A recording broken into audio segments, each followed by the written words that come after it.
إن الحمد لله تعالى نحمده ونستعين به ونستغفره ونعوذ بالله تبارك وتعالى من شرور أنفسنا ومن سيئات أعمالنا.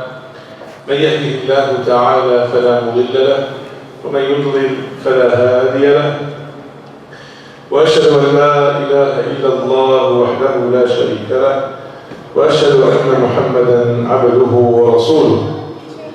أما بعد، فإن أصدق الحديث كتاب الله تعالى، وأحسن الهدي هدي محمد صلى الله عليه وآله وسلم، وشر الأمور محدثاتها، وكل محدثة بدعة، وكل بدعة ضلالة، وكل ضلالة في النار. نسأل الله العزيز الغفار أن يجيرنا وإياكم من عذاب النار. We praise Allah subhanahu wa ta'ala for the ni'mah of Islam, the ni'mah of coming to one of his houses to praise him subhanahu wa ta'ala and to worship him. And we ask Allah subhanahu wa ta'ala to accept our acts of worship and to overlook our shortcomings. إِنَّهُ وَلِيُّ ذَلِكَ وَالْقَادِرُ عَلَيْهِ. We continue explaining the names and attributes of Allah subhanahu wa ta'ala. We are with the name Al-Fattah. And if you remember, we talked about some of the meanings of this tremendous name of Allah subhanahu wa ta'ala. And we talked about the judgment and making a distinction between his servants. يَفْتَحُ بَيْنَ عِبَادِهِ وَيَحْكُمُ بَيْنَ عِبَادِهِ. هذا من فتحه تبارك وتعالى وذلك في الدنيا والآخرة. The second aspect that I actually started 2 days ago, subhanAllah, the fact that he subhanahu wa ta'ala does al-fath. Now do you understand that al-fath is also opening as opposed to closing? يَفْتَحُ فَتْحًا, he opens subhanahu wa ta'ala. When it comes to the bounties of the life of this world, as well as knowledge and so on and so forth, قال الله عز وجل ما يفتح الله للناس من رحمة فلا ممسك لها. Whatever mercy Allah subhanahu wa ta'ala opens for his servants, nobody can withhold it or close it. فهو سبحانه وتعالى يفتح بأمور الدنيا وأمور الآخرة. He opens the doors of wealth, the doors of know-how, so people can using that knowledge and that he gives them subhanahu wa ta'ala earn wealth. And of course he opens the doors of knowledge, the knowledge of his deen, which is the most important kind of knowledge that a person can acquire. Because Allah subhanahu wa ta'ala will open the doors of the life of this world for the ones that he likes and the ones that he dislikes. But he only opens the doors of an iman, the door of religion, the door of understanding of the religion to the ones that he subhanahu wa ta'ala loves. Another aspect of al-fath, when it comes to knowledge, something that will take place with the Prophet sallallahu alayhi wa sallam on the day of reckoning. And as you know, the Prophet sallallahu alayhi wa sallam, he has الشفاعة العامة والشفاعة الخاصة. Prophet ﷺ has the general intercession, and he also has the particular or the special intercession. General intercession, you'll see clearly from this following hadith, أخرج البخاري ومسلم عن أبي هريرة رضي الله عنه قال: أوتي رسول الله صلى الله عليه وسلم بلحم فرفع إليه الذراع وكانت تعجبه فنهس منها نهسة ثم قال. Since the Prophet ﷺ, this is Abu Hurairah telling us this, he said that the Prophet ﷺ was brought some meat to eat, and it was lamb meat. So he took the leg, lifted it up, and took a little bite from it, and he used to like, especially the leg or the shoulder of the lamb. So he took a little bite from it and he said the following: أنا سيد الناس يوم القيامة. وفي رواية: أنا سيد ولد آدم يوم القيامة ولا فخر. I am the Sayyid. Now Sayyid If you translate it literally, it gives you the word master. But what it really means, the most noble of all of the sons of Adam. And he is Allah. When it comes to the lineage, when it comes to behavior, and when it comes to his status with Allah subhanahu wa ta'ala, there is nobody more noble than him. So he said, I'm the most noble of all the sons of Adam on the day of reckoning. فهل تدرون لما ذلك? Do you know why this is? قال صلى الله عليه وسلم يجمع الله عز وجل الأولين والآخرين في صعيد واحد. Allah subhanahu wa ta'ala will gather all the human race, and the first one to the last one, and from Adam alayhi salam to the shepherd. And the Prophet ﷺ mentioned the last person to ever live on this earth, the last person to die when the Qiyamah starts, when the hour comes, is a shepherd.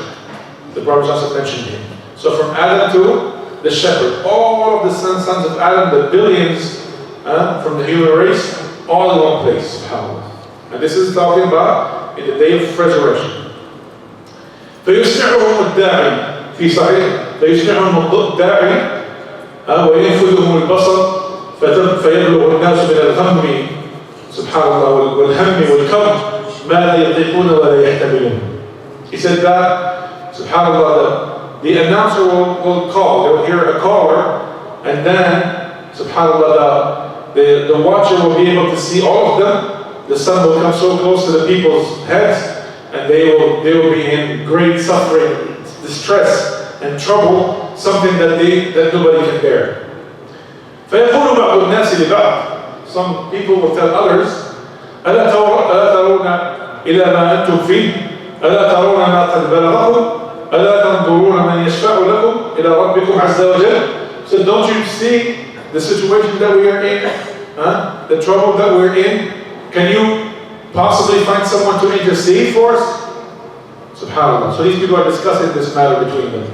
And it was said that these are people of knowledge in the life of this world, because these are some of the people that will be allowed to actually speak on the day of resurrection. They'll be talking amongst each other and saying, can we find someone, because we are in big trouble. Look at this. Imagine a day that is 50,000 years long, and the sun has come so close to the heads. People are in their drenched and swimming in their sweat, and they're just standing there and standing there and standing there. It's 50,000 years waiting for Allah subhanahu wa ta'ala to give the order for what? For the judgment to start. So these people recognize this trouble. They say, let's find someone that will intercede for us. So they said, let's go to Adam. They went to Adam alayhi salam. They said, Ya Adam, أنت أبو البشر خلقك الله بيده ونفخ فيك من روحه وأمر الملائكة فسجدوا لك فاشفع لنا إلى ربك عز وجل ألا ترى ما نحن فيه ألا ترى ما بلغنا. They went to Adam and said, Adam, you are the first, you are our father, you're the first human being that Allah subhanahu wa ta'ala made with his own hands subhanahu wa ta'ala. He blew the soul in him, and he ordered the malaika, the angels, to prostrate in front of him. Can you intercede for us? Subhanallah. Adam, what does Adam say? إن ربي عز وجل غضب اليوم غضبا لا يغضب قبله مثله ولا يغضب بعده مثله. Ya Allah. He said, my Lord is so angry today. And he's angry at a level of anger he has never reached before, and he will never reach afterwards. Subhanallah. Yani the pinnacle, the top. Allah Ta'ala was never angry like that before. And if you're wondering why, it's very simple. Allah Subhanahu wa Ta'ala created the heavens and the earth, and He created the human race so that they would worship Him. Look around you today. How many of mankind worship Him? Out of the over 7 billion on the face of the earth, you'll find a fraction, maybe 1.5, 1.4, and then you have to examine those 1.4. What is the status of that worship? What kind of worship it is? What kind of creed it is? Is their aqidah correct? Are they on the path of Muhammad sallallahu alaihi wasallam? Are they the followers of the Sunnah? Or are they confused? They're far astray from the Sunnah of the Prophet. So the ones that truly worship Him, Allah Ta'ala knows how many they are. So obviously, Allah Ta'ala created us for a purpose, and you find that the majority on the face of the earth and in the history of mankind did not fulfill that purpose. So obviously Allah Subhanahu wa Ta'ala is angry, as Adam alayhi salam said. So Adam alayhi salam said, and goes on to say, and I made the mistake. I made a mistake. I ate from the tree that my Lord forbade me from eating from. Go to somebody else besides me. And I will translate for the sake of time. He said, go to somebody else. So they said, let's go to, he said, go to Nuh. He showed them the way. Go to Nuh. They go to Nuh alayhi salam. He said, Ya Nuh, you are the first messenger on the face of the earth. And we all know this is the first messenger, and he is one of the 5 major ones. So he said, they said, you are the first messenger, and Allah subhanahu wa ta'ala called you, and سَمَّاكَ اللَّهُ عَبْدًا شَكُورًا. Allah Ta'ala called you a thankful servant. Allah praised you and called you a thankful servant. Intercede for us with Allah subhanahu wa ta'ala. Nuh alayhi salam said, you have the wrong person. I can say that wrong person. He said, I had one da'wah. I had one supplication, and I used it to make supplication against my people. Verily Allah Ta'ala is angry at a level He was never angry before, and He will never be angry after. Go to somebody else. Who did they go to? Who did they go to, in your opinion, after Nuh alayhi salam? Ibrahim? Ulul Azm, the 5 major. If Nuh is the first one, then Ibrahim alayhi salam, in the proper chronological order.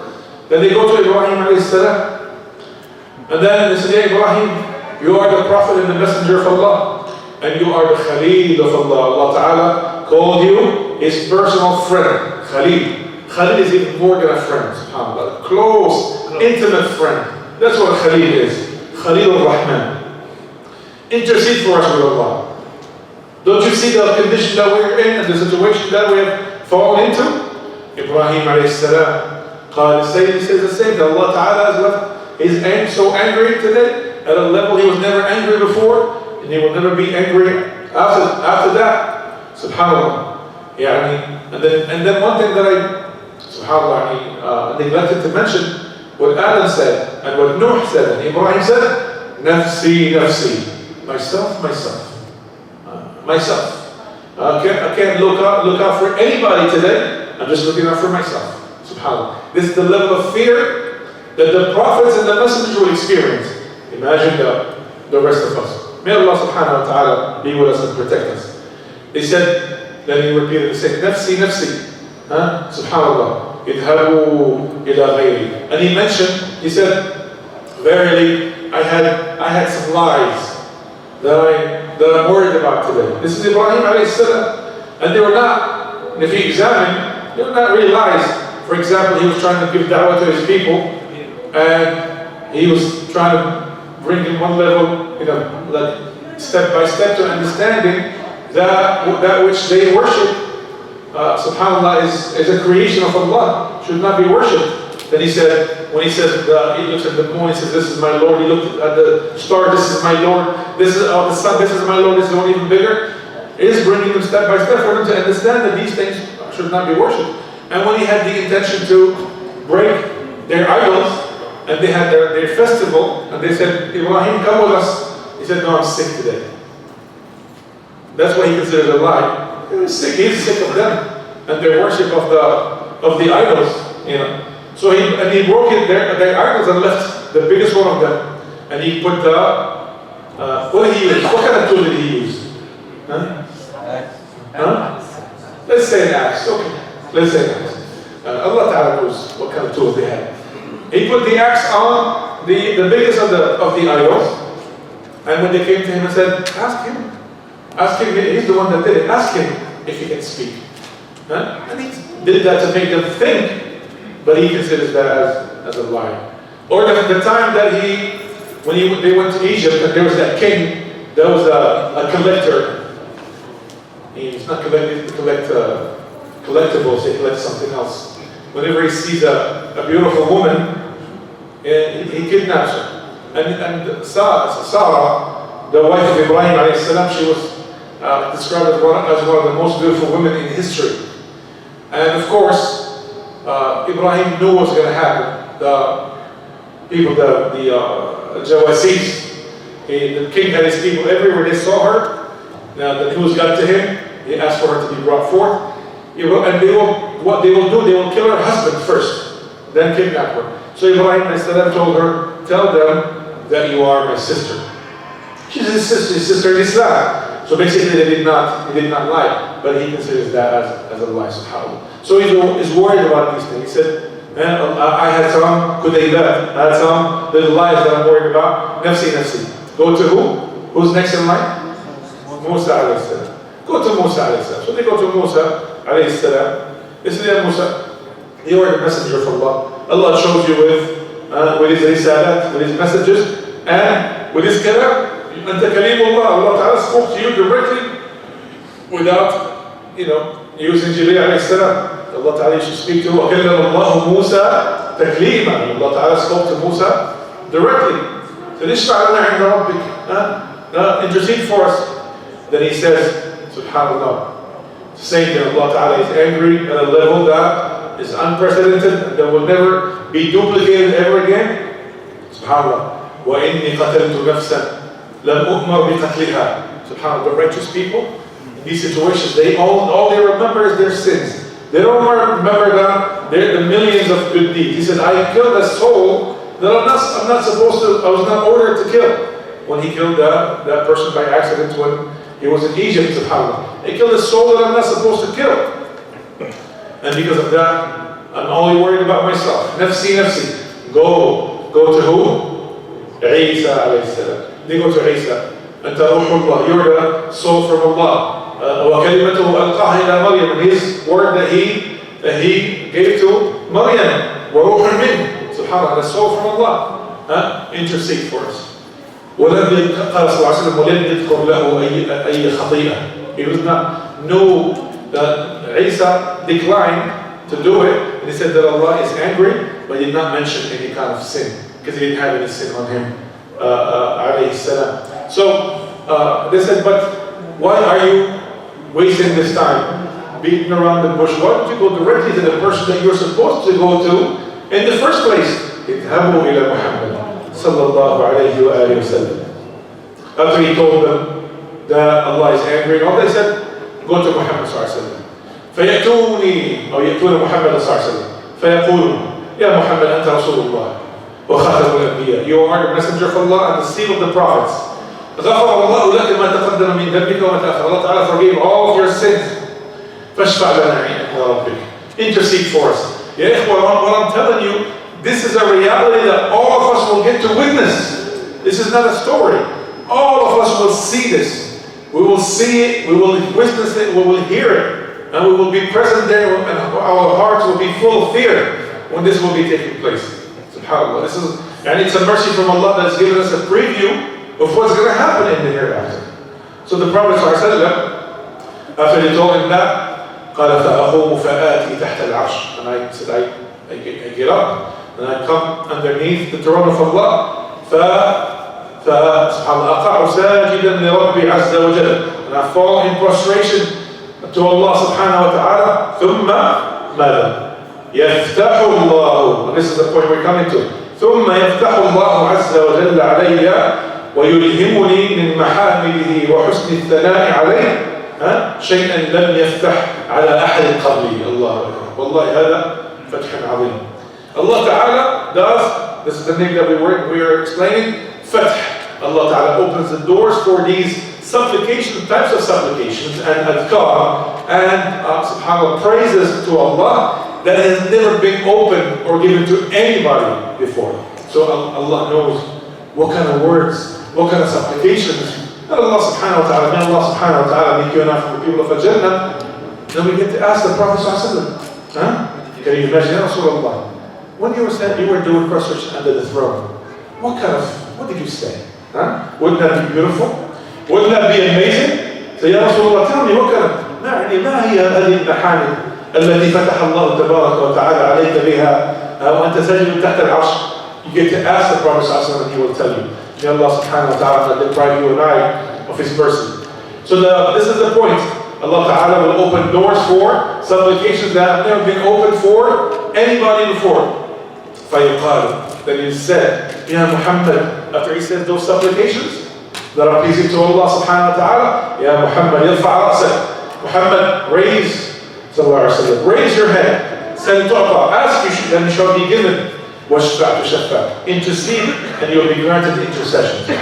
فَأَقُولُ, this is the first thing he said, فَأَقُولُ أُمَّتِي أُمَّتِي, Ya Rabbi ummati, my Lord, my ummah.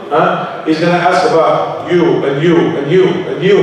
He's going to ask about all of you, subhanAllah. Because you may Allah Ta'ala make you not from his ummah. The first thing that will come out of his mouth, Allah says, ask, and you shall be given. He's going to say, my ummah, my followers. May Allah subhanahu wa ta'ala make you not from the ummah of Muhammad sallallahu alayhi wa sallam. فقالها 3 مرات. يا ربي أمتي يا ربي أمتي يا ربي أمتي. فيقال يا محمد أدخل أمتك من لا حساب عليهم رواية حمزة هذه صراط الذين أنعمت عليهم. فين هو الشيخ؟ فين الشيخ الله يبارك فيه؟ صراط الذين أنعمت عليهم قراءة حمزة رحمه الله تعالى. فهذا صحيح، إذا قلت عليهم هذا صحيح سبحان الله.